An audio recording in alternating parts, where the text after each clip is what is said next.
So we'll tell them. Let me go over to YouTube.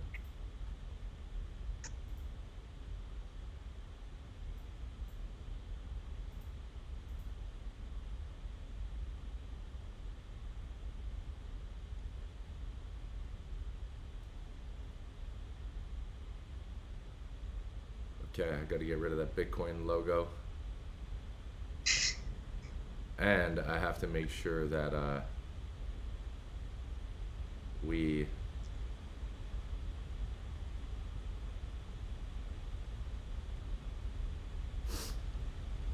all right, we got some people on. I think, I don't know if it's working though. Okay, I hear the audio. You want to talk, Patty, so I can hear you? Yeah, what's going on? What's going on? Manscaped Mondays. Manscaped Mondays. Let's get rolling. Okay, I can hear you pretty good. All right, cool. If I need to speak up, just let me know. Yeah, I'll let you know. Dude having fun. What's going on, man? He's in the chat here. I don't know if you want to look at my if you want to go to my page, Patty, and just mute it and look at the comments that come up there. I don't know if you have like a side phone or something like that. It's Yeah, usually kind of helpful. That way we can kind of follow. Good call.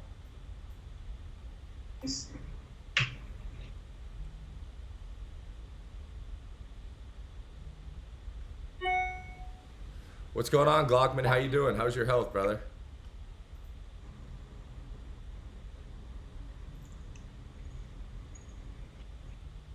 I'm gonna tell you guys right now, we were about 30 seconds away from another soccer winner today. Unfortunately, it was a push, which is okay.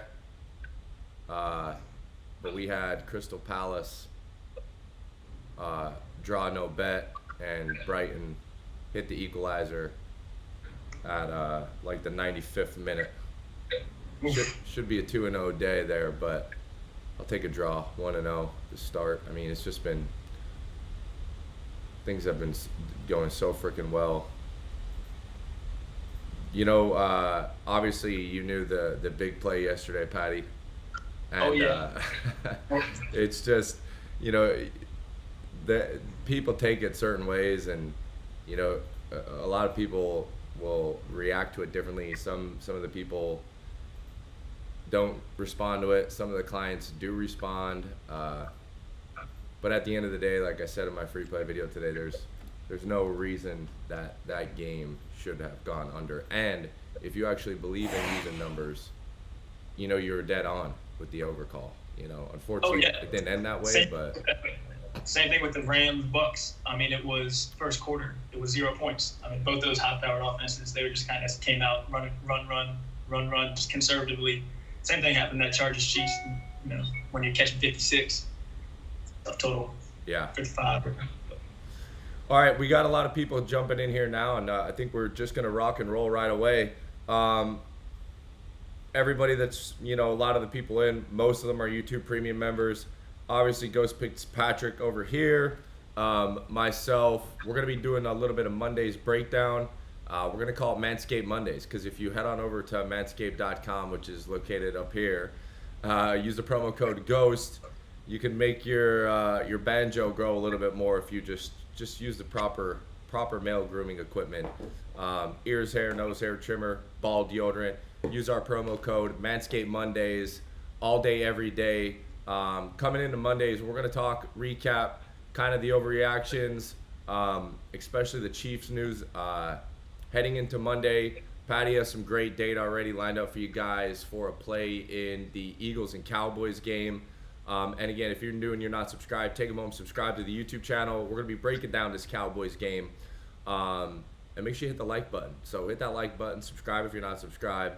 And I'm going to let Patty talk off first with kind of, I mean, I don't know, you know, by the way, we're winging a lot of this stuff because it's what we do, but Sunday, you know, what's your, I wanted to bring this up to you yesterday because I know you do the That Line Reeks, but I didn't see if you did one yesterday, because if there's any game that particularly that came to my mind, not only would have been the Rams, but it would have been the freaking Dolphins.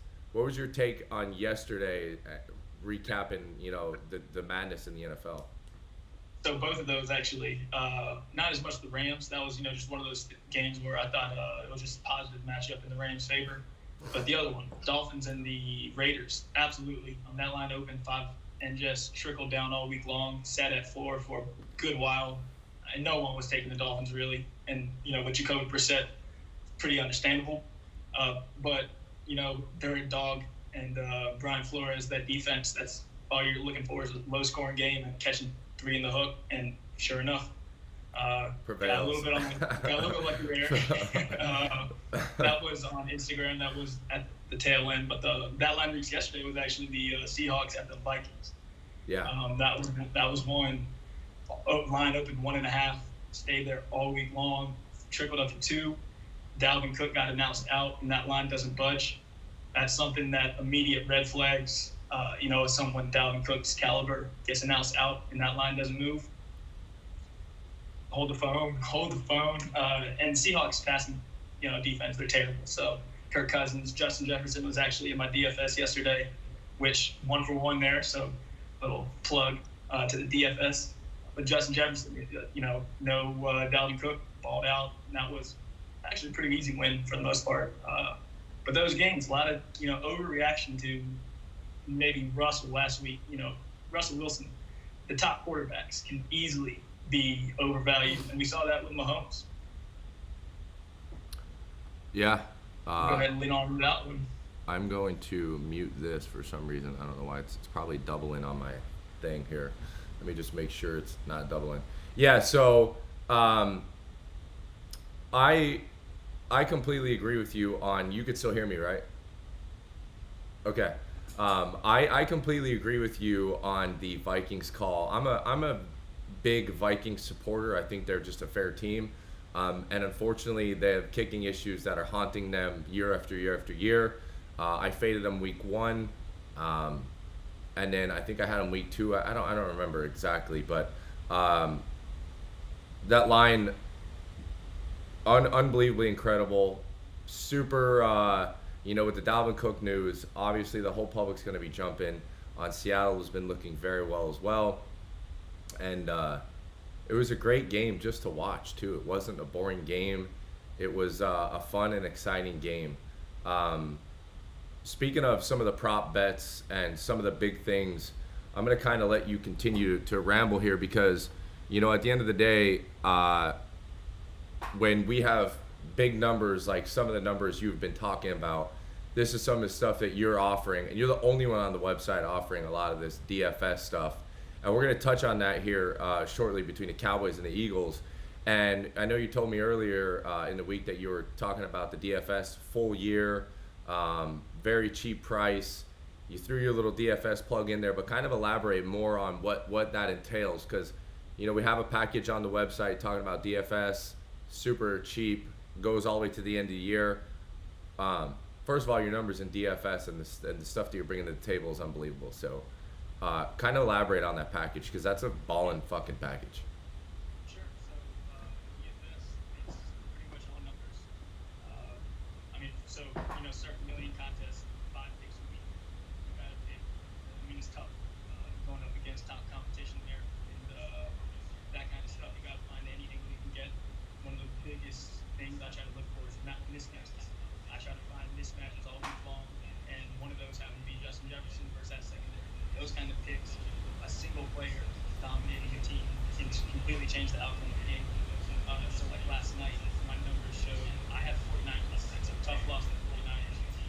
Patty, give me 1 second, Patty. Your volume just got significantly lower before. I don't know if you moved something on your computer, but you're coming up in the low greens on my audio. All right, we're moving up. I have I'll get up there. Good. Test. It's still low, really low. All right, I'm a holler. How about that? Let me actually bump it up on my end. Go ahead now. Patrick, get closer. Now, what's up? Yeah, you're good. You're good. All right, we're good. All right, where was I at? All right, so DFS. I'm looking for the biggest mismatches every week. I'll start fresh. I don't know if anybody heard me. So Circa Million contest, you get 5 picks every week. That shit's tough. I mean, it's tough. So how do you make it throughout the course of the season? You really got to find the biggest mismatches, in my opinion. And that's something week in, week out. The number one thing I look for is mismatches. And I do that through data, through numbers. I got everything. Not only that, but I also have the NFL Game Pass. I watch the film and try to find exactly, not only the numbers, but how it translates onto the field. And you saw that last night. So Aaron Rodgers is one of the best in the game at getting the rock out. They had 0 mismatches across the field except for one, and that was Devontae Adams. If they could shut down Devontae Adams, the game is over. And I thought with their pass rush against the offensive line with no left tackle, no left guard, they're going to get there. And they did all night long. But Devontae Adams, that was a different story. But, he single-handedly, one-man mismatch can completely change the game. So that's what I'm usually looking for. And when it comes to DFS, that's exactly where it goes. So I do all my work all week long trying to find the best picks. And then come, Friday, injury reports come out and everything. I think all my DFS reports, I have my top rankings and use those to, build my top lineups. And I do the 50-50s, which is a cash line. You're looking to score. You need a baseline. You need a safe, someone who's going to score. You're not looking for boomer bust. Guys like Stafford was my quarterback yesterday. Sure, he was a little expensive, but he was my favorite pick, my favorite game against the Bucs. That was my top tier play. I knew they're not going to be able to run on that defense. So what do? You got to throw the rock. And so Stafford paid out there. Oh, yeah. And then then the tournaments, those are boomer bust. So high variance guys. I mean, you're not looking. Who cares if you get 30% or whatever. So last night we got in the 25th percentile, which is good. You get your money back, but that's not what we're looking for. We're looking for, top 5% where you get paid. You put in $5, $5-10, cheap plays for these lottery plays, and payouts upwards, 1,000 plus in these big tournaments. So with those, you're looking for boomer bust. Simply put, guys that could outreach the market. And for me yesterday, guys like Emmanuel Sanders, Saints defense, they were a little bit mispriced.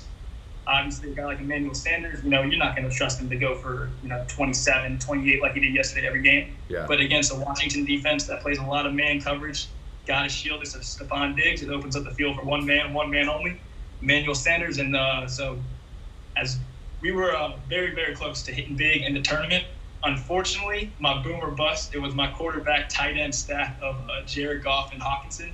I thought against the Ravens. Oh, man. So in the dome, I thought one week late. was going to be terrible. But you were 1 week late. Get some garbage time points. I mean, Goff in the first 2 games has actually been a top 5 fantasy quarterback, which has gone completely under the radar. And same thing, if it wasn't for the second half raining in Lambeau last week, he's got small hands, wet ball, started fumbling, looked like shit. But in the dome, he's all right. So Jared Goff, Hawkinson, they actually combined for only 15 points, yet we still cashed in the top 25 percentile. So, if the quarterback tight end go off, we're looking good. But DFS, 150 for the year. We'll do it, since we're doing the Manscaped Mondays, we'll go ahead and I'll extend that through Sunday, I guess, when football starts. But you get the rankings. You get 2 lineups at least every week, 1 tournament, 1 cash. If we do any Thursday or Monday night football, captain's choice lineups, those as well. That's crazy. And numbers of film. That's really cool. And if you guys don't know, head on over to the website, Team Patrick. Go to the DFS package, 150 all week long or all year long, and you guys will get everything he literally just talked about. I've been seeing a lot of people grabbing it, and I'm assuming you've been talking to them on the side, your normal clients or whatever. And I think that was a great segue because to be honest with you guys, I had no idea what that fully entailed besides a little bit of what he did reach out to me and tell me. So that's pretty cool. I want to go over here to some of the comments here about people are asking. Luke says, I just traded James Robinson and Mike Williams for Tyreek Hill. What do you think? Shoot. So Mike Williams right now, he's in that role. He's dominant. So, but trading him at that peak value right there for Tyreek, a guy like Tyreek Hill, who's, Jimmy and I, this is a perfect segment on into our next one right here, overreactions. But Tyreek Hill, he's not going to go for 8, 9 fantasy points like he has the past 2 weeks. He's a boomer bust guy for the most part, but he's going to consistently get 15 points as a base level with an upside of about 40 points solely by himself. Yeah. And that's that Chiefs offense, which don't sleep on the Chiefs offense. Not at all. All right. Well, I guess we could kind of finish off here. I'm going to talk a little bit about some of the worst bad beats, I guess, for the weekend.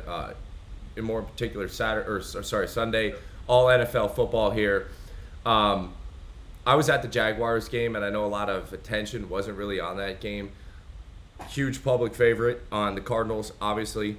I had the Jags +8. I bought the hook up, and Jags are up by 12 in the third quarter and somehow continuously find a way. I just kind of want your thoughts here. First of all, I 100% think the Jags should have covered that game. I think it was the right call, and I also think that the Jags should have won that game.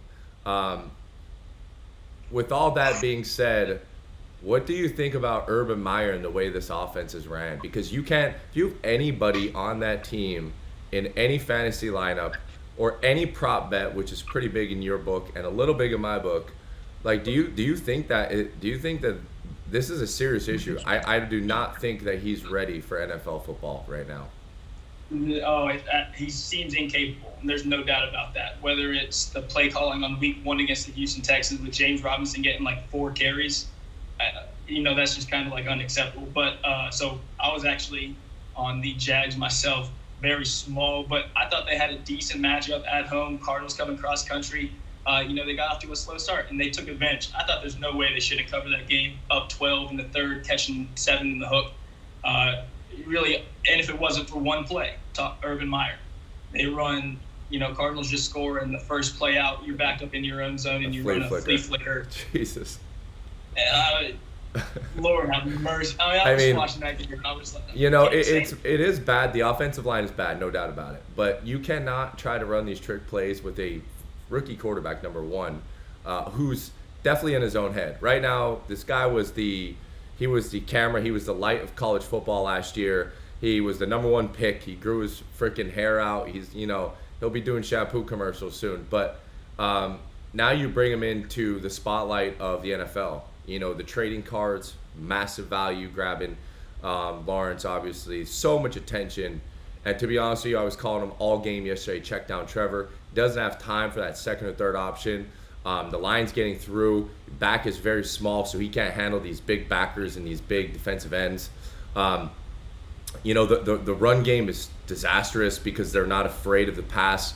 Chark is ready to go. It's great seeing all the sharks swimming around in Jacksonville and everyone making all these noises for this great wide receiver that unfortunately the quarterback doesn't have time to get him dang ball. That touchdown pass that he had to him in the second quarter, I believe, it was a beautiful throw by Lawrence, and it was his second option. Drop back, first read was covered, and he was literally throwing it as he was getting ready to check that read with DJ. And it was flawless. But at the end of the day, it is not easy to continuously that's not long term. That's not longevity. Not at all. Yeah. And part of the reason I actually liked the Jags yesterday, that the Cardinals have a weak run front. Now, they're one of the best pass rushing teams in the NFL. And James Robinson actually had a solid game. I think he had 17 for 90 yards, averaging 5+ a carry. He'll take that all day long. And that was really one of the main reasons I liked him. I thought it would take some pressure off of Trevor. And I thought it did for the most part, because that Cardinals front is nasty. We saw what they did to the Titans. They're so big. Chandler Jones, that bloodline. But that defensive front's nasty. So you got to take pressure off the quarterback somehow. They ran it. They did all right. But one play can ruin a game, and we saw that. It's completely changed the momentum. It went from you're up 4 to down 3, and next thing you know, they don't cover.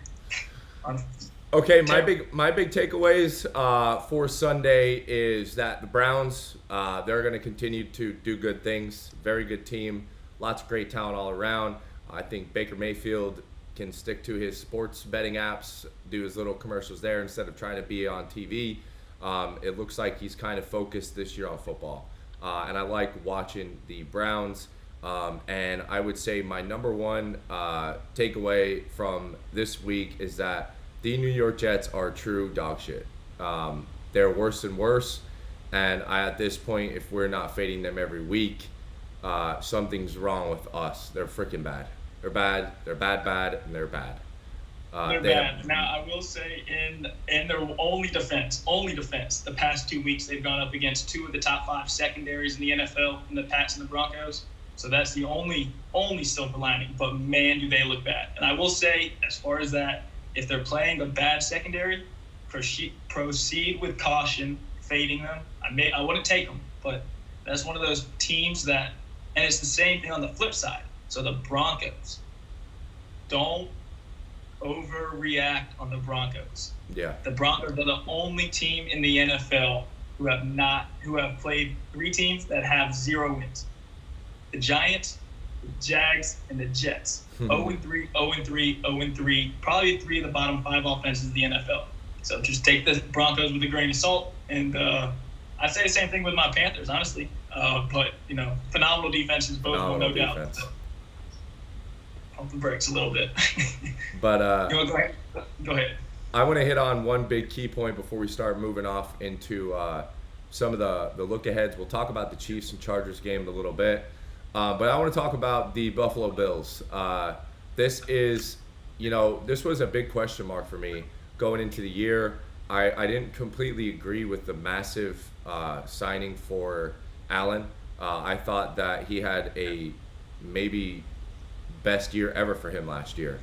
And it is not easy to judge coming off a struggling start to his career, kind of like a Trevor Lawrence ordeal, got a lot of attention. Bills just couldn't get the job done. But he has a phenomenal year. The Bills organization, phenomenal. The fans are coming out of the freaking woodworks. They're smashing each other everywhere, and all of a sudden, Bills Mafia is now a real thing. Well, there was a lot of attention on them this year. Massive signing. And then first week, they come and they lay a dud against the Steelers. Pause. They really didn't lay a dud, right? Things just didn't fall their way. And that happens in freaking football. They outgained the Steelers 371 yards to 252. They played the game right. The Steelers won the game on the scoreboard. But at the end of the day, if you kind of go through, they held the Steelers 4 for 12 on third down. They played very well. But now we're starting to see that Buffalo Bills everyone was anticipating to be, and I think that they have a freaking bright future, and I think that's a great wager to look towards for the Super Bowl champs. Oh yeah, so I think right now they do have some great value. I will say the one thing about the Bills, these past 2 weeks, a lot of man coverage. They destroy man coverage. If anybody tries to run man against them, they're done. Both the Dolphins and the football team are 2 of the highest in the NFL at running man coverage. So they don't stand a chance, in my opinion. I like the football team, everything they had, except they refused to run zone coverage. Now, a team like the Steelers, you look at week 1, you got a coach, Mike Tomlin, probably top 10, unanimous, like everybody thinks, at least top 10, at least. As far as defense, top 5 coach. He had the entire offseason to watch game film and plan on how to stop Josh Allen. And he built a perfect defense. They were all over him. They had pressure on the corners. They actually didn't blitz. They kept them contained and double digs. I mean, it was a phenomenal defense. And that's something I overreacted, same as just about everyone. Now, I didn't go and jump on the dog, but, they're nasty. That offense at 26 or whatever they are to win the Super Bowl right now, I definitely think they're worth a little sprinkle because they're not going anywhere. Yeah, I'm actually pulling that up right now. I think the Bills are just one of those teams that they fall short here and there, but they have the talent on both sides of the ball. And right now, Buffalo Bills are, different everywhere, but I'm seeing roughly right around plus 1,000. Plus 1,000-ish to get the job done. So I don't know if you want to kind of highlight your big takeaways from Sunday. Like I said, for me, it was the Bills. They are the real deal. I really enjoy everything that the Bills do. The Cardinals kind of took a step back against that Jaguars defense for sure. And then my biggest takeaway will be what I'll touch on after you go on.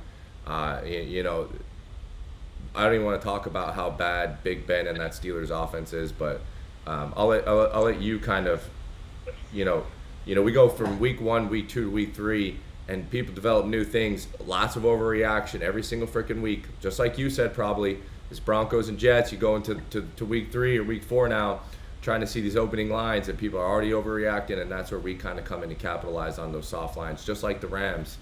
Absolutely.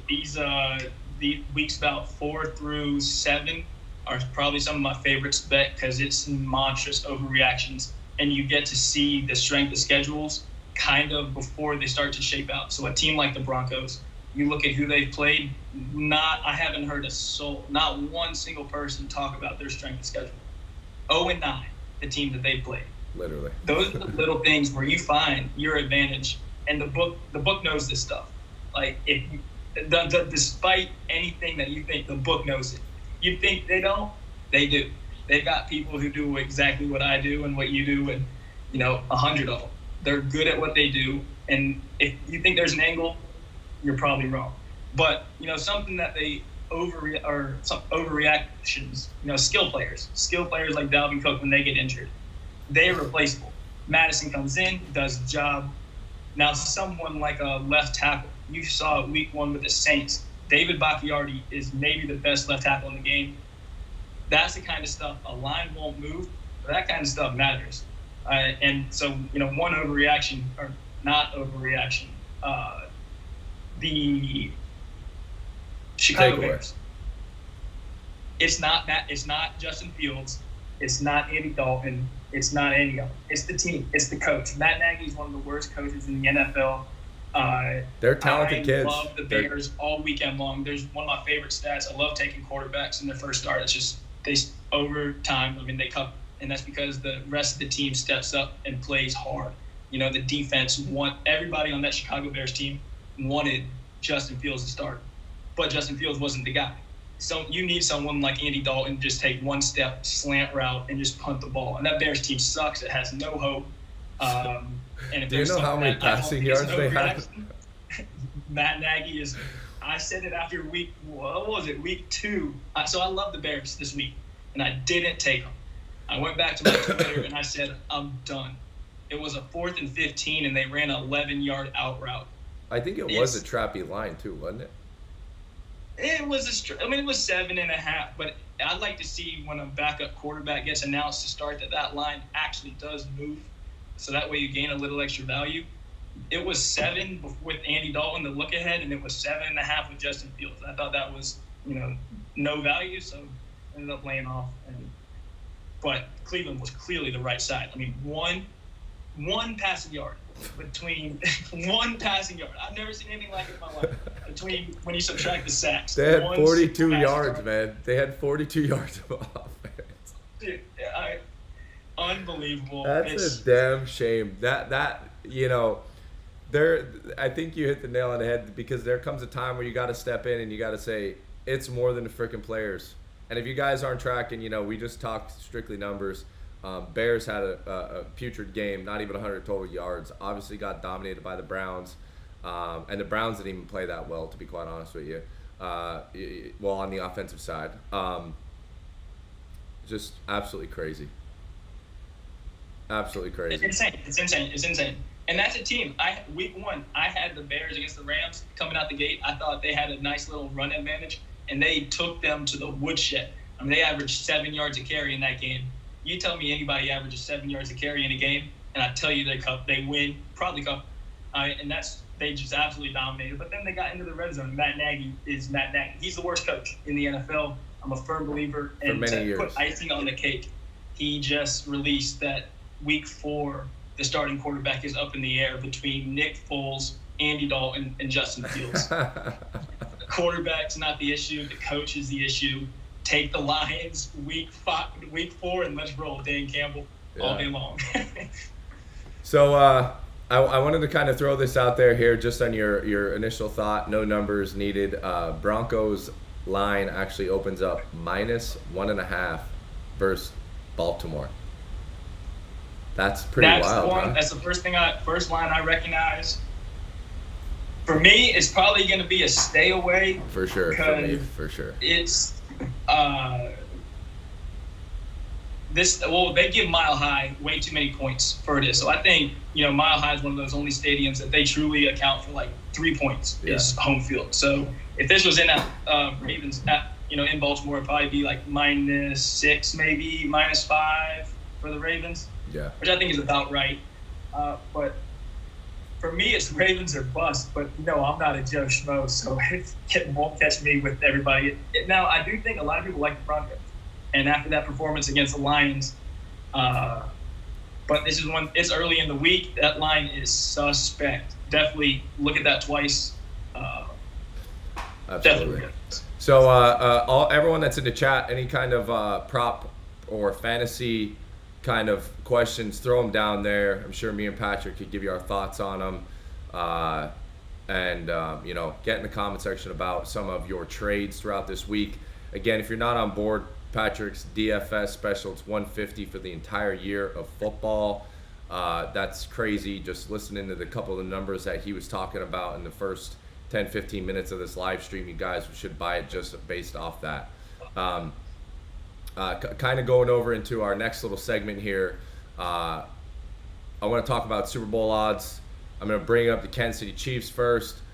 Play of the year was on the Chiefs over for 55 for the full game.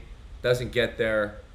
We go down in flames, but I still had a great day overall for Sunday Fun Day, no doubt about that. But, it was unfortunate. It really freaking was. And, plenty of opportunities. Chiefs turned the ball over 3 times, twice in the red zone, multiple fumbles, just sloppy catches. Chiefs lead with 3 points and come out and do what they do. Again, more turnovers in the second half.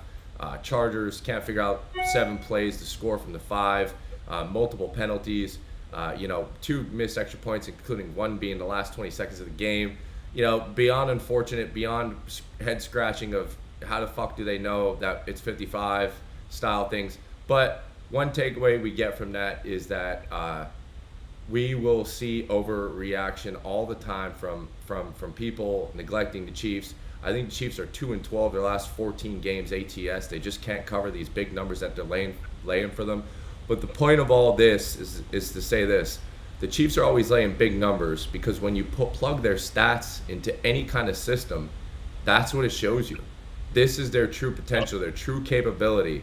This is the Kansas City Chiefs, right? Without a doubt. Yeah, anytime. I'm usually stay away from the Chiefs because of that reason. Like, my numbers don't match up with the Chiefs. As far as, EPA, that's kind of like the new nerd shit. So I'm big on EPA. And Mahomes, every time he throws the rock, it's through the roof. So even in a game where they're minus 13.5 or something like that, they could easily be down 7 points against a good team and still cover that spread as quickly as they score. But that's it. They're high variance, which means they have high highs, and they don't have a defense to really cover them when they're not playing phenomenally. And that defense gets picked apart. We saw the Chargers possess the ball and that kind of stuff. It's tough to beat, especially when you got a quarterback like Herbert out there. Yeah. And I've seen Mike Williams in the comments a couple of times. So if you can't, if someone wants to give you Mike Williams for a penny in fantasy football, he's this year's Mike Thomas with that New Orleans offensive coordinator, this slam boy. I had about 70. I had about 73 points that should have been scored in that game, give or take what could have happened in the red zone. I think my numbers are right on it. I'm not going to dwell on it, but here's what I'm going to say about the Kansas City Chiefs: is that I don't care what place last that people are talking that they're this, that, and the third. I see on ESPN. Is this the end of the Chiefs? Yada yada yada. You guys are effing crazy. I'll be making a substantial wager on the Kansas City Chiefs plus 600 to win the Super Bowl. No doubt about it. Overreactions. Yep. I want to talk about one more thing. I was talking to Jack about this today. Tampa Bay Buccaneers, right? They were in a bad spot. I guarantee if we line up against the Rams in 2 more weeks, that line is going to be similar. Could be the same. Could be even money. But I tell you right now, the Tampa Bay Buccaneers aren't going to lay an egg again against the Rams. It was a perfect position for the Rams. We knew it was. They came off, pretty high expectations for the season.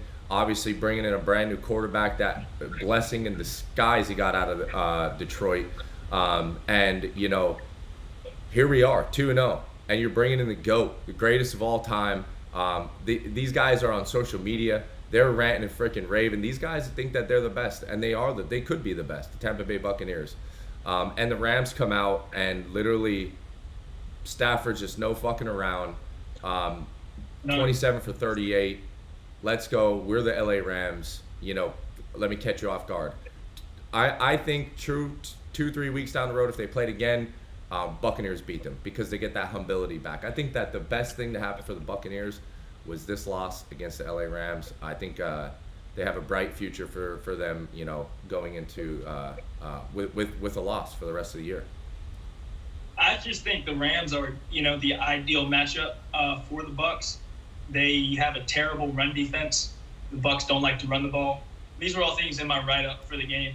It's very simply just a matchup where I think the Rams match up well because they have Jalen Ramsey on the outside, big body to shut down Mike Evans, and that's number one. I also think Antonio Brown not being healthy was a big one because, Mr. Big Chest, he gets out there and he gets open, especially one-on-one in the slot. He's still a top 30. I mean, he's a freaking athlete. Lightning. So him getting out with COVID was a big one for me too, especially for it to be a top-tier play. Yeah. But then you look at the flip side, and the Bucs want to get pressure, and they're thin. Same thing. They got to look at injuries. Injuries. They're key. The Bucs had no secondary. Bunning was out before the game. Yeah. Dean got hurt mid-game. I went ahead and put a live weight. Once Dean went down, I went ahead and put more on the Rams. I mean, it's just one of those things. They had no secondary against Matt Stafford in a team where you're going to get time to pass the ball. You saw Deshaun Jackson, I think it was 3 times, wide open long. And twice the Bucs got pressure on him. Yeah. And knocked Stafford down or something. They underthrew him. The one time he didn't, 80-yard bomb, it was beautiful, right in the money. So I think it was just a good matchup. Don't say anything about the Bucs. The Bucs are a phenomenal team. It's top to bottom. But secondary concerns for sure. They are thin. So for sure, we've seen that week 1. So yeah. Glockman says Rams squeaked by Indy with the quarterback who had no ankles. Absolutely. I'm a huge Indy fade because I don't like Carson Wentz. Never did. He would have never touched a football on my team. I got it. He had a couple good games the year we won the Super Bowl, but still, he wasn't the reason why we won the Super Bowl. And I just don't like anything that involves Carson Wentz. I think he freaking sucks. I think he's a scared quarterback since his injury. I think he's afraid to step up in the pocket, settle. I think everything's tense. Like, I feel like if I were to grab his arms, and shoulders before he's about to make a pass, I feel like he's so tight and scared that it's causing his mindset to be completely wrong. The quarterback's supposed to be comfortable in the pocket. Granted, you're playing at the fucking highest level possible. You're playing with. I'm telling you guys right now. I was third row up, right behind the Cardinals bench yesterday. I seen J.J. Watt. I said, "Holy fuck!" Like in real, I'm a big dude, man.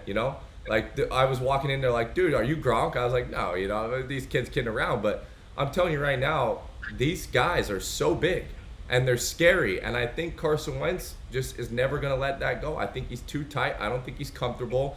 And I just still don't think he's ready. And I don't support the trade to the Colts. I don't support trying to keep this freaking staying with the coach bullshit. I don't know. I'm not a Carson Wentz fan. So me, I hate Wentz. I love the Colts are my weakness. I can't lie. The Colts are my weakness. I love the Colts, top to bottom on the roster, except for Wentz. I can't stand Wentz. He's got happy feet in the pocket, like you said. He's just not comfortable. I mean, he's a grinder, but he just doesn't have it. But he tries way too hard. Way too hard. Oh, no doubt. He tries way too hard. So, here's my thing about matchups. Every week, you got to look at teams, and that's overreactions. A lot of overreactions stem from just mismatches.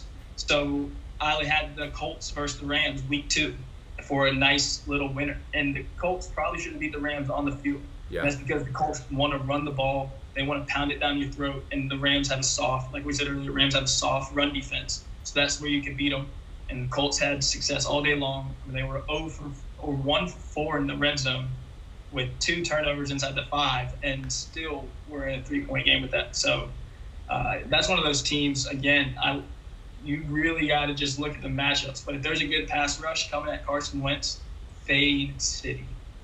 Yeah, I agree. Hey, we got a lot of people in the chat. If you're new to the page, make sure you hit the like button, subscribe to the YouTube channel. Ghost Picks Jimmy. Over here we have Ghost Picks Patrick. Patrick dropped a full DFS package for you guys. If you have no idea what's going on, we talk and break down sports betting literally every single day for the last 4 or 5 years. And we're going to be doing it another 4 or 5 years. If you like that DFS package, obviously Patrick's just been talking numbers the entire time. He gives 2 lineups per week, even advice for Thursday, Monday night games. Give you guys all the insight, including the numbers behind it. Only $150 for the rest of the freaking year. Go check out the website, ghostpicksats.com. Follow on all the social medias down there in the bottom. And make sure you guys head on over to Manscaped. Manscaped.com, promo code GHOST. I'm telling you, if you guys are fearful of looking down there, make it a little bit bigger by grabbing this Lawnmower 4.0. Get rid of that weed, get rid of that bush, and use our promo code GHOST. Okay, I want to talk about Super Bowl odds. Right now is a great time to get good value on some of these teams. And I talk to this all the time with my YouTube premium members. I talk about value on how to grab teams at certain points. And it's because I don't mind laying a couple $1,000s on a team where statistically, if I have them going, all the way, or should be going all the way, I could hedge. I could hedge all the time. But at the end of the day, it's finding the best value. Are the Kansas City Chiefs going to be plus 600 in a couple weeks? Fuck no. No. Period. And you're going to do it now. They're a team that's probably a safe bet to get through at least the first round. If they don't go ahead and win 14 straight games right now, would I be surprised if they went 15-2 in this season? Not one bit. They got the offense. They might just Andy Reid in the hospital, win one for the Gipper. Everybody loves Andy Reid. I would not fade the Chiefs this week. No way in hell. Not saying anything in particular, but that's one of those teams. They're probably going to make the playoffs, barring a Mahomes injury. They're making the playoffs. Yeah. And if they get there, they've been there 4 years in a row. They've been in the Conference Championship 3, Super Bowl 2. They're a team that you can probably hedge out at some point, and your 600 is as good of a number as you're going to get. Absolutely. I mean, you really going through the AFC and talking, divisions and stuff like that. This is not a.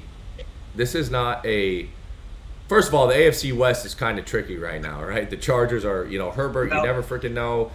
Raiders 3-0, whatever. But at the end of the day, these are no contests in my mind to the Kansas City Chiefs. Raiders, Broncos, Chargers, doesn't matter. That is Chiefs 100% that's the Chiefs. And really going through the rest of the AFC, that you would have to be crazy statistically not to think that they're coming out of the AFC. Bills, awesome freaking team. This is why when I brought it up earlier, if you can grab the Bills at plus 1,000 right now, you're missing out. They're going to cruise through Dolphins, Patriots, Jets. Are you kidding me?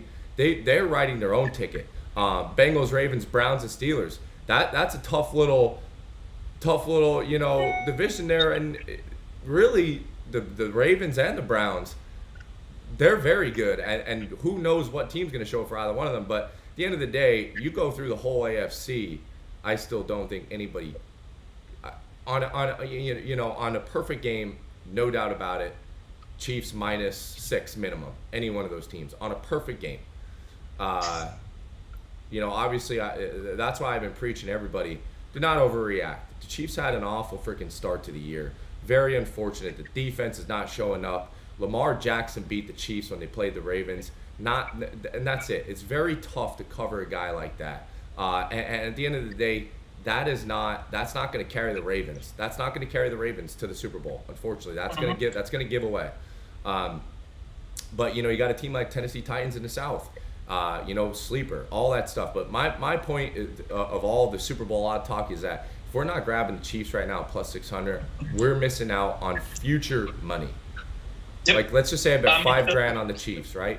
To bring back 30, and they make it to the Super Bowl. I'm already locked in a massive fucking profit.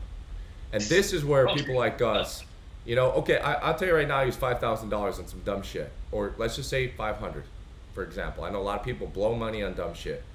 That's a great investment to make, personally, for me. I want to touch on that. I want to know your big. Obviously, they're number one still to take to win the Super Bowl. With chip on their shoulder from last year, absolutely. But we're gonna get into some of the bigger numbers here shortly. But what do you think kind of gets you your eye right? So last note on Kansas City, I got preseason lines, for estimated lines for every single game. At minimum, I don't see them being any smaller than like a 4.5-point favorite in every game for the rest of the year. And that's talking about the Kansas City Chiefs. The Ravens were probably the toughest game of the year. They lost it. It was a dogfight. And then the next week, the overlap or whatever, and they lose to the Chargers. I don't see them being any smaller than like a 4.5-point favorite throughout the rest of the year. So definitely not a bad one there. Looking at some of the odds down here. So you talk about the AFC. Something in the NFC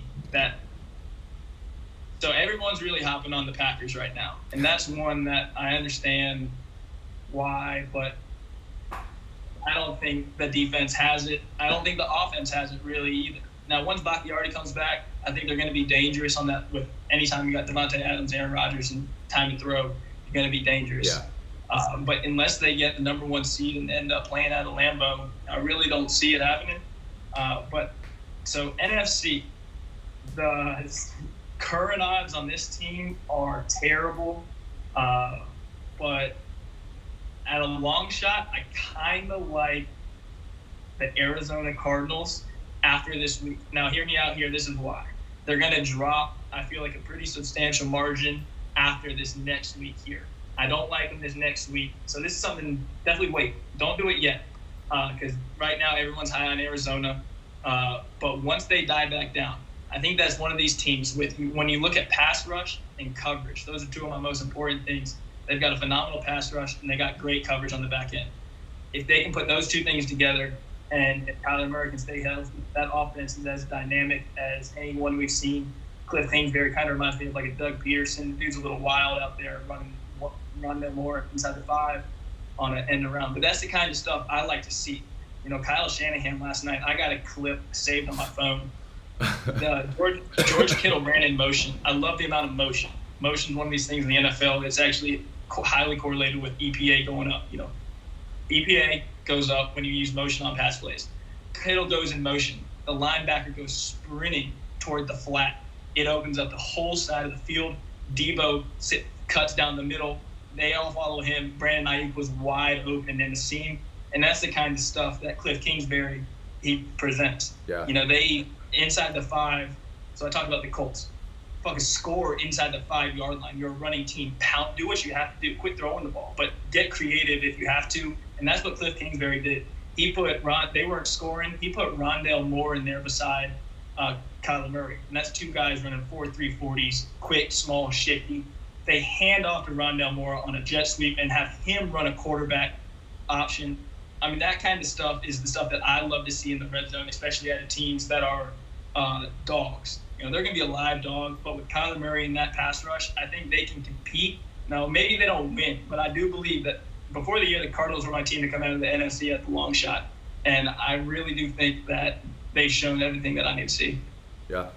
I like them. You can find them right now, plus 2,500. I don't like them next week at LA. They're currently getting plus 6 in that game. And to be honest with you, they have a very tough 3 games. 2,500 might be a low number after these next 3 weeks. Like you said, they have what it takes on the backside of the ball, which is the most important. Defense is good. They have enough talent on that offense to continue to win. Their last quarter of the schedule is a cakewalk, so I think that can drive confidence into the playoffs there. I think you can get a better value, but right now you can find the Cardinals at plus 2,500. I would wait. It's a tough one to say ahead of time, but week 6 they play the Rams, 49ers, and then in Cleveland. Those are 3 tough ball games. Now, if I'm bold, if they could somehow pull those off, obviously their odds go way down, and we're on the wrong side of this. Looking at those lines, I really can't see them being favored in any of them. 2 division games back to back, and then at the Browns. I don't feel a ton of confidence in those ones. But after that, they got the Texans, Packers, Niners, Panthers, Seahawks, Bears. And close out with the Lions, Colts, Cowboys, Seahawks. All teams that I think have terrible defenses and are easily exploitable. So that's a tough one. But, outside of the other one, like, what are you going to take, the Bucs again? What? Yeah. Well, I kind of have a long shot here, which is I don't know. I don't know what to think of it right now. We're gonna find out tonight with the NFC obviously being the Cowboys. I think they have a lot of talent. I think their defense is absolutely terrible. But I think that they need to figure out some kind of identity. And the only reason why I like the Cowboys is because they should come out of the NFC East. They should. Right, I think that and I think when you kind of compare what's the next step after that, I think that they could not only match up talent after that NFC East, but I think some of the other top contenders won't be able to hang with their offense. Get rid of their defense. You know, you have teams like the Packers, a couple of other NFC guys. You're dropping there. Let me get you. Let me get you back. Oh. Hopefully he gets back.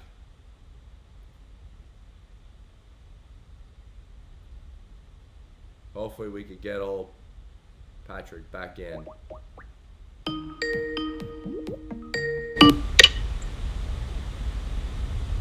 Okay.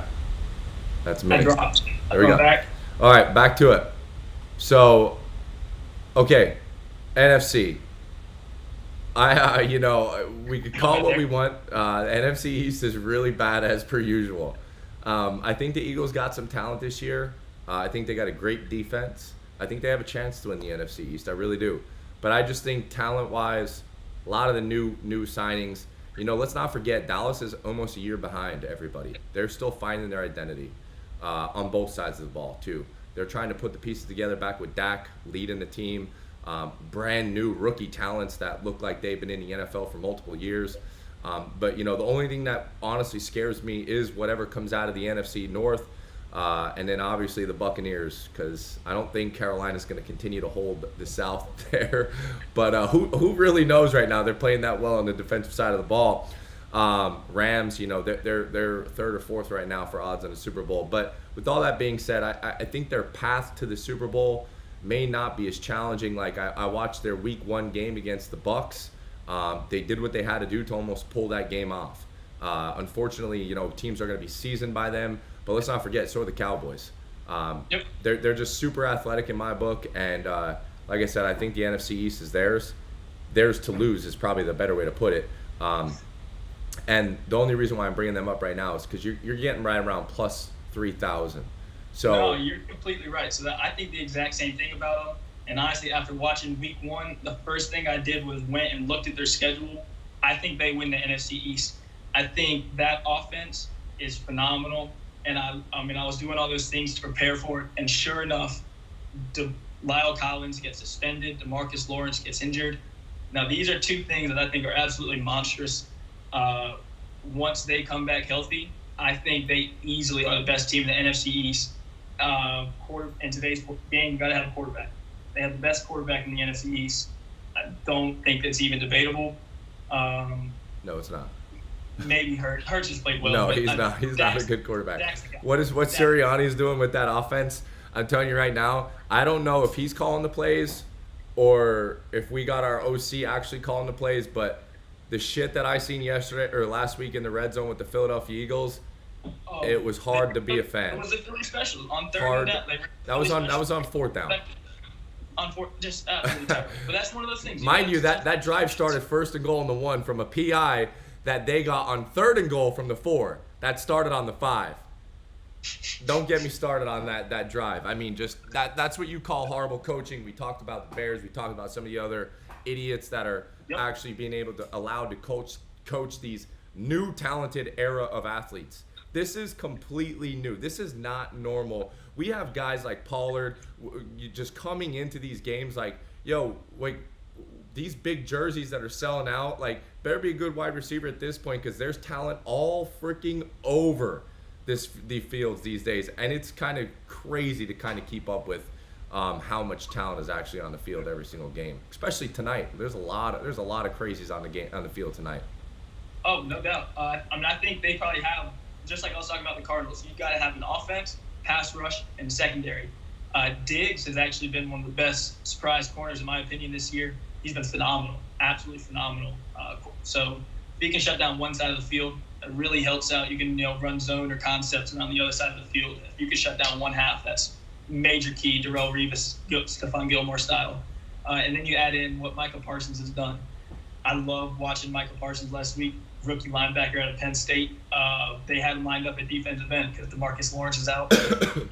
If they somehow keep Micah Parsons when DeMarcus Lawrence comes back and they have those two coming off the edge, it's going to change up the game with that linebacking core. They got Van Der Esch, Jalen Smith. I mean, they got guys that can run the field. They got a modern defense, and that's the kind of stuff I like to see. And when you add CeeDee Lamb, Amari Cooper, Dak, not even talking about Zeke, but then that offensive line comes back, forget about Zeke. Zeke's washed, in my opinion. Tony Pollard, fresh. Running backs, it's a harsh reality, but running backs, it's a short-lived period. Yeah. Zeke was a beast, but Pollard, the numbers do not lie. I mean, Pollard is not great, but he's explosive. He's got that kick. When you have paired up with CeeDee Lamb and Amari Cooper out wide, you need someone like that. But Zeke will continue to eat, and I think that team rolls, honestly, throughout the year. I think the NFC East is terrible. So that's one of my favorite things to look for in NFL futures. If I'm taking them early, or in any sport, if I'm taking MLB, NFL, I make sure the division is weak, in my opinion, so that way you have at least an out to the playoffs, which is major. Okay, well, we have 80 people in here right now. Again, if you are not subscribed to the YouTube channel, make sure you subscribe. We talk sports betting advice every single day here, free plays every day. Yesterday, we gave you the Jaguars, which was a loser, and the Rams, which was also a 7-unit best bet of the day on my end. So 1-1 in our free plays yesterday. Today, I'm on the under. I don't know what Patrick's on, but I want to get into this game. I want to get into Dallas and the Eagles. This will kind of be our nightcap here. And first of all, everyone if you're wagering on this game today, let me know what you're on. My top play of the day is on this game. I don't think it's generally with the public side in this game for a couple of reasons, which I kind of identified throughout our last little talk there about the Cowboys. But I think there's still value to be made. And I personally wagered on a line that I'm going to talk about here shortly, and I'll tell you why. But there's lots of prop bets, and that's exactly what Patrick does. Again, if you head on over to the website, ghostpicksats.com, go to Team Patrick. You can find that DFS package for $150. He's literally been nonstop talking about individuals, talent, comparison to offense, defense, with numbers back behind it. Check that out. But I'm gonna lead off with one of my plays, my favorite plays, and people call it a coin flip play. But I think that there's good reasons for this play. First score method field goal, plus 130. And there's not a lot of people that can find some of these, and if you can't, it's okay. But this is the nature of what I do. I try to find good angles on plus money. Field goal is actually plus 150. Right now, I have it at plus 130, but I'm looking at it right now, plus 150. I just think this is a rival. This is a rival game. This is a rival. Yeah, sure, we could have these long breakouts. We got two great quarterbacks. Well, Dak is a great quarterback. I'm not sure about Hurts yet, but we have a unbelievable amount of talent on the edges of the football. But I think when it comes down to it, the defenses not only are going to be pumped up for this game, but they're going to look to make stops. We're already seeing the total drop down a little bit, which is great for us.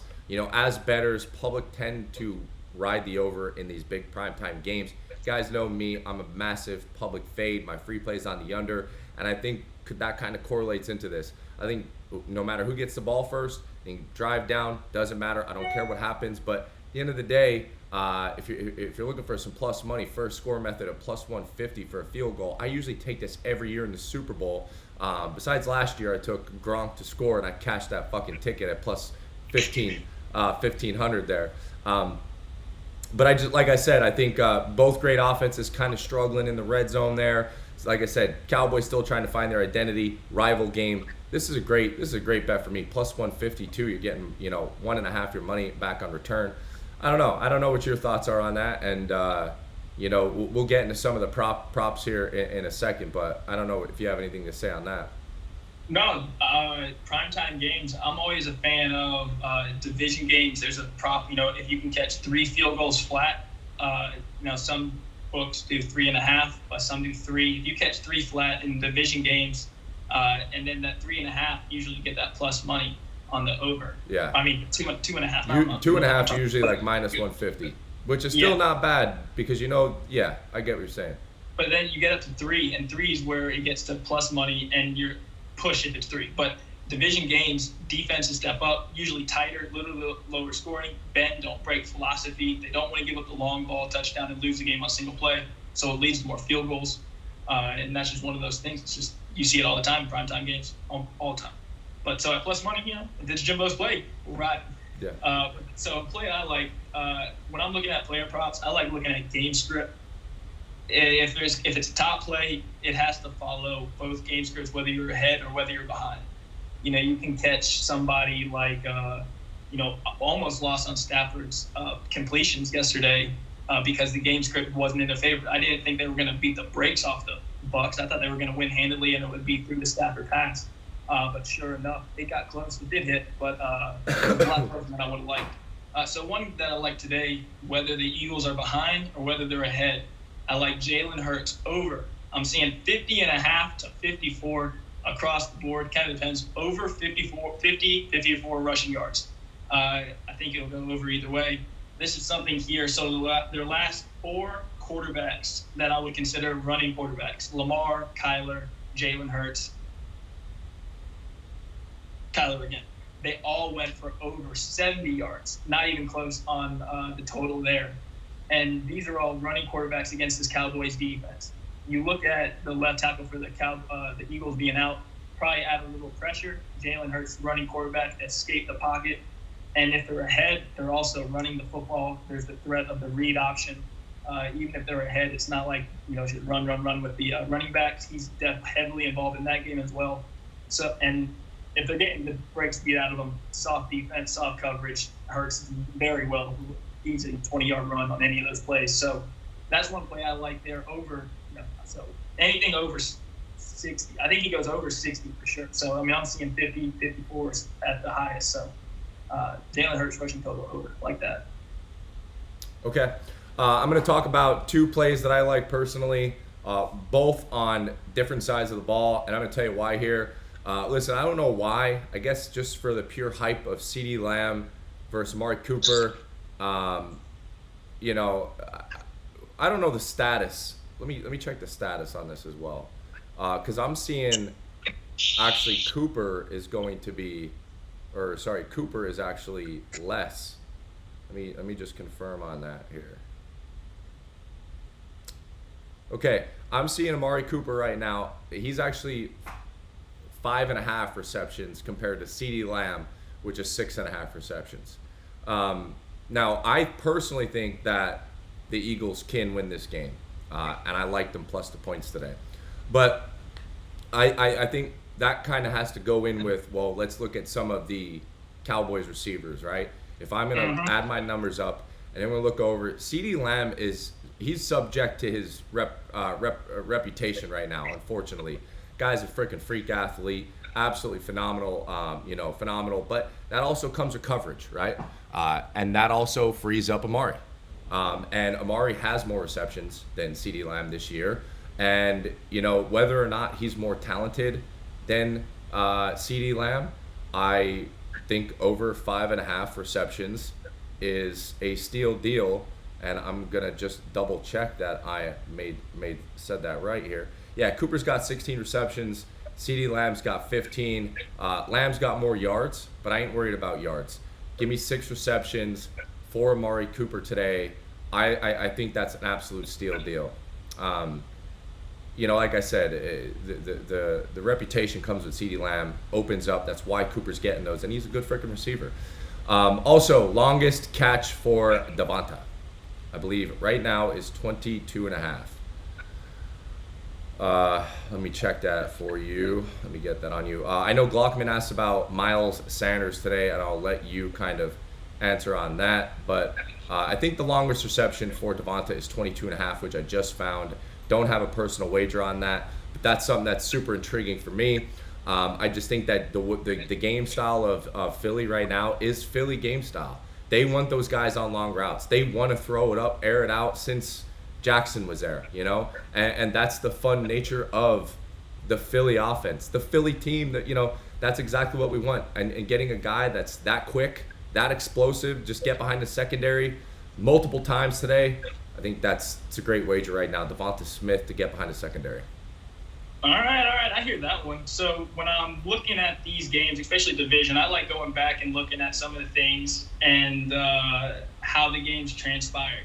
So one thing in particular is wide receiver cornerback matchups, where they played, and what they did in those games. So CeeDee Lamb versus Amari Cooper. I'm actually on the opposite side of you on this one. So I'm not going against it or anything, but.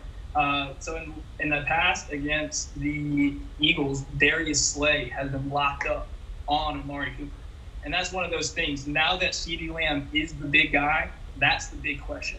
And if you have live props, if you're able to get it live props, that's something where whoever Darius Slay is guarding, the other guy's going to eat. Now, if that is Amari Cooper, then Amari Cooper might go 10 for 150. Like, he could go crazy if especially if Darius Slay is not on, because that Eagle secondary is weak. The safeties are injured. I think it's one of these things. I think they both eat. I think they both go crazy. So I'm not saying Amari, gets shut down or anything, but I'm not saying CeeDee does either. I think both of them. I think I'm with you. I think it'll be a close game, tight game script. I think that both these guys could easily reach their numbers. And as far as Miles Sanders, I've got Miles Sanders in one of my fantasy leagues, one of my big ones. I'm not a huge fan. I'm a little upset. I did pick up Kenneth Gainwell immediately. That's the backup running back for the Eagles, and you're an Eagles fan, he's looked spry. I like what I've seen out of him, kind of like what we see out of Tony Pollard. He's got it in every facet of the game. And the thing that I like least about Miles Sanders is they're giving Gainwell the goal line carries. And that's what you're expecting from him. And so that's tough, Blockman. Yeah. I'm sitting there. He's clearly getting, about 5 yards a carry, but he just hasn't gotten much volume, and he doesn't get the carries on the goal line. Hurts doesn't like dumping it off to his running backs as much either. Just a tough situation, but with Hurts in that offense, with that offensive line, he averages 5 a carry. So if he just gets a little more opportunities, I like him, but definitely pick up Kenneth Gainwell. Fam TV says over 51. If you're in the chat, let me know what your favorite play of the day is in the Eagles and Cowboys game. Also, your favorite prop bet. There's plenty of them out there. If you can't wager on props, it is what it is. But let me know what you guys think. Eagles, Cowboys. I got the number listed below. Cowboys minus 3.5. Over and under at 51.5. And slight line movement throughout the course of the week here. We're seeing a couple of people are saying pair that Cooper receiving a touchdown together. Someone said Cooper's going to go 9 for 160. Eagles have a very, very good defense. They like getting to the quarterback. They like putting pressure on the quarterback. But this is a very mobile quarterback, and this is a very talented offense with the Dallas Cowboys. Someone says, so you all feeling over and under 51. My free play is on the under. I'm also on the Eagles on the opposite side of that. Glockman says, right on. Worth a sprinkle on him. Nothing more than that. I'm going to show you guys something here. Well, I'm not going to show you guys, but some of these feeds here. I'm getting a brand new computer tonight, and I'm going to have these streams a lot more visible for some of the stuff we're talking about. There's on the Barstool app last night, guy took Bengals on the money line, Vikings on the money line, Ravens money line, Saints money line, Falcons money line, Cardinals money line, Packers money line, Cleveland Browns money line. This is a $100 wager that pays out $50,000, and he has a money line play in tonight's game. What do you guys think it is? Give him a second. The comments over here. I'll go through it. The eagle must fly. What's up, Jack? So this guy made a $100 wager on the Barstool app, It is a 10-team parlay. He's won every leg but one. He's got a money line play in tonight's game between the Eagles and the Cowboys. His most impressive win of that was actually a plus 135 on the Packers on the money line, which was crazy ending for him, by the way. Also on the Saints. How about the Ravens on the money line? He had the Ravens and the Packers on the money line. I mean, come on, what is this? Yeah, so he took the Ravens minus 400, you know. And he also his heart is beating through his chest, thinking he's going to lose his He won on a 66-yard field goal, and then he won on a backdoor game-winning field goal by Rodgers with 30 seconds and no timeouts. This guy's lucky as hell. Who's he got tonight? Yeah, so he's on the Eagles tonight.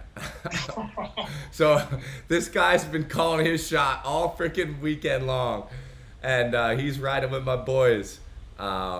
So good luck to that man, whoever that is. It pays out $50,000. You know, 10 legger. You know, I'm sure there's so many times too. This guy was probably just throwing $100 around where he's like, should I take the Ravens minus the points? No, I'll just take them, you know, money line. He was probably fiddling through there, and some of his bullshit ways was probably like, fuck it, I'll just take the Eagles on the money line, you know?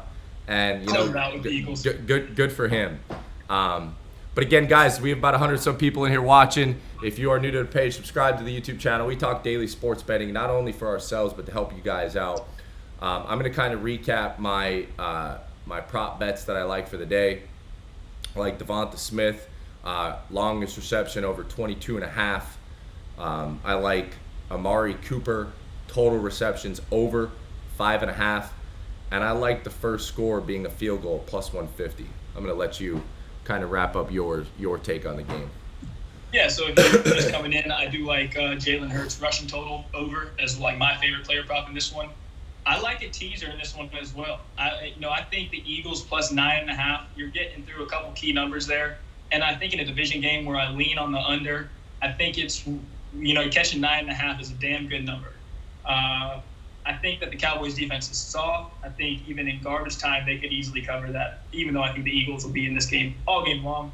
It'll come down to I do believe it will come down the stretch, but, for those people that do like the over, I don't think 51 is quite the number. And these two teams are averaging combined like 43 a game. Not something ideal with a number like 51. But that almost makes me kind of throw up some red flags a little bit. So I'm not on any of the totals. But if you do like the over, I like the Eagles and the over 45. But I do definitely prefer the under 57.5. I don't see these teams going wild tonight. And that's what it would take for 57.5. And that's over a couple key numbers there as well, including the infamous 55. Okay, I'll let you wrap it up with one more go on why you like Jalen Hurts' rushing yards. Kind of break that down a little bit more. Game script, positive game script, negative game script, whether they're ahead, whether they're behind. If they're ahead, they're going to be running the ball with that read option and, whatever that cat's doing up in Philly. Hurts has been mobile. So if they're ahead, read option, big threat there.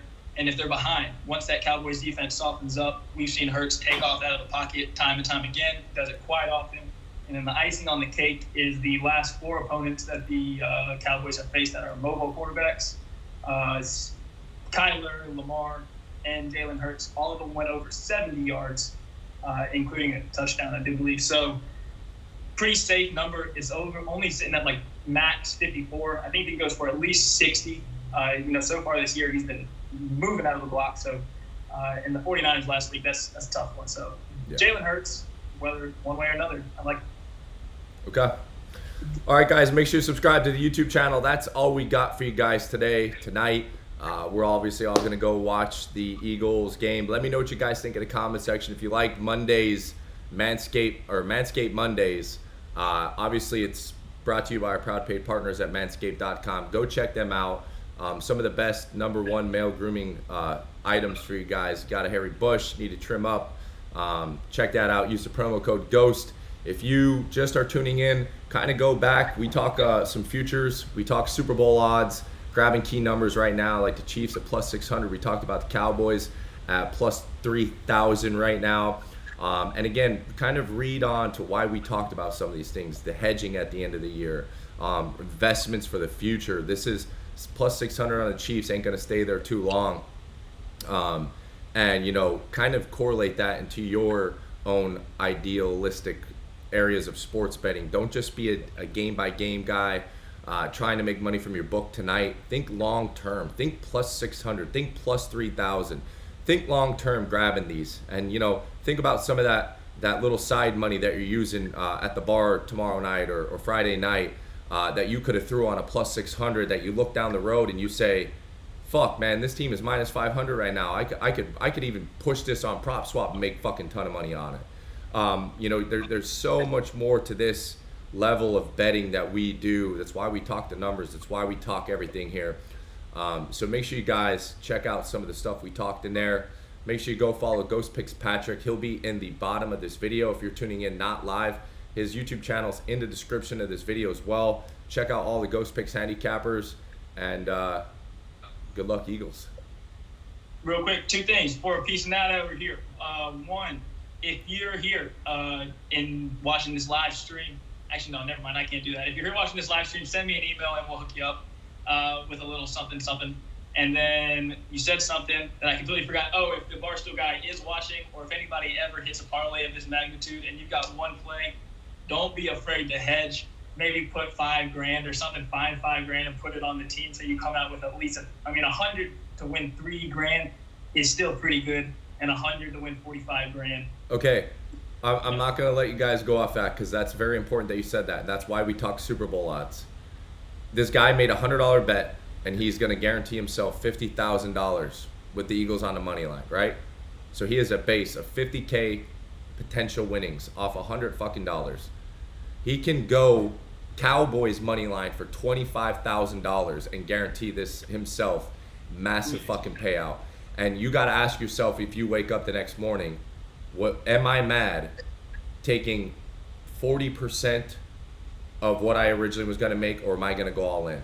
Life's not going about all in on sports betting. We're here to make a fucking dollar. And if you got $50,000 on the line, he better have a Cowboys money line ticket right behind that. That's what I would do personally. But that's a great 100%. Point that you brought that up. It's just as impressive going 9 for 9 as it is 10 out of 10. So greed will kill you. There's a lot of sayings about greed. I don't know any off the top of my head, but I know one. And if it's don't make $1, it don't make sense. So you could find Patrick's email. Just go to the website. You could reach out to the website, or I'll put Patrick's email right here really quick. It's simple. It's just patrick.ghostpicksats@gmail.com.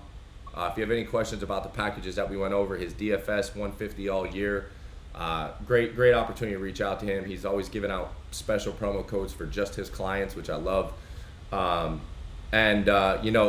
you said, if you guys hit a parlay, you want to show us, we'll get you on the Manscaped Mondays if you want to talk about the way you went through it. I think that's also a cool segment that we can add. Maybe find a couple people that went out there on a limb. Was it backed by data, or they're just laying in their boxers in the middle of their bed, and here they are $50,000 later. So if you guys got anything like that, or if the Barstool guy, like you said, is watching, get a hold of us. Get on over to the website. We'll get you on the show next week. And make sure you guys subscribe to both YouTube channels. You got anything else? Nope, good. Thank you guys for all watching. Make sure you go watch the whole video.